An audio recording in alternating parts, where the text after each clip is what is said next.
দর্শক, রাজধানীর ঢাকা ৯ থেকে সরাসরি যুক্ত হচ্ছেন সহকর্মী সাকিবুর রহমান।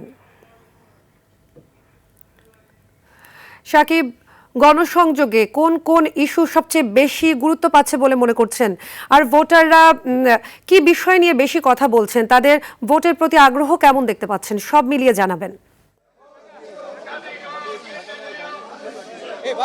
সাদিয়া, আসলে পুরোপুরি জমে উঠেছে ভোটের প্রচারণা। প্রার্থীরা আসলে প্রতিটি ভোটারের দ্বারে দ্বারে যাচ্ছেন। আপনি ঠিক দেখতেই পাচ্ছেন ঢাকা ৯ আসনের বিএনপি মনোনীত প্রার্থী তিনি কিন্তু এখন জনসংযোগ করছেন এবং প্রতিটি ভোটারের কাছে গিয়ে তিনি লিফলেট বিতরণ করছেন, তিনি ভোট প্রার্থনা করছেন এবং বিভিন্ন সময় যখন বৈঠকগুলো হচ্ছে সেখানে কিন্তু মূলত তারা আসলে তাদের যে কাজগুলো তারা করবেন সেই বিষয়গুলো তারা তুলে ধরছেন। আমরা একটু প্রার্থীর সঙ্গে একটু কথা বলবো।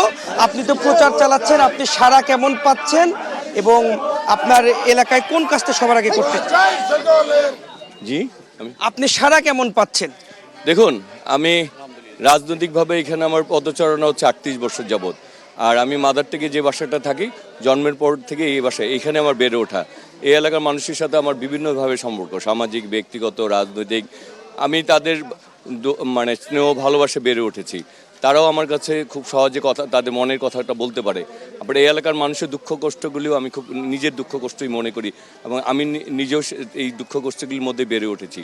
সুতরাং মানুষ তাদের ঘরের সন্তান হিসাবে, তাদের ছেলে হিসাবে আমাকে বেছে নিয়েছে এবং এই জন্য প্রচুর সাড়া পাচ্ছি। এই এলাকায় সব থেকে বড় একটা সমস্যা আমরা যেটা দেখলাম, এই যে বিভিন্ন জায়গায় স্ট্যান্ড বানিয়ে রেখেছে, টেম্পো স্ট্যান্ড, এইটা নির্মূলে কোনো কাজ করবেন কিনা? আমরা চাই যানজটকে নিরসন করতে।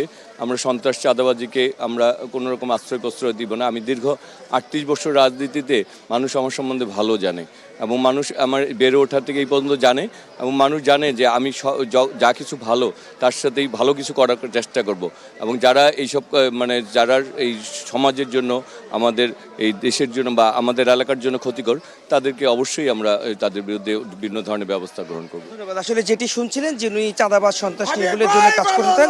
তো এই ছিল আমার কাছে এখন পর্যন্ত ঢাকা ৯ আসনের প্রচার থেকে সর্বশেষ। সাদিয়া, ধন্যবাদ সাকিব।